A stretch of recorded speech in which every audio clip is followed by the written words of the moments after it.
আপনার নির্বাহী বিভাগের রক্তচক্ষুর কাছে নির্বাচন কমিশন মাথা নাবে না।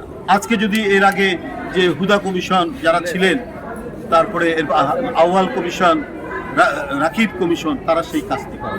তারা নিছক শেখ হাসিনার একটা উচ্চ পর্যায়ের চাকরি করার জন্য তারা তাদের আত্মাকে বিক্রি করে দিয়েছিলেন শেখ হাসিনার কাছে।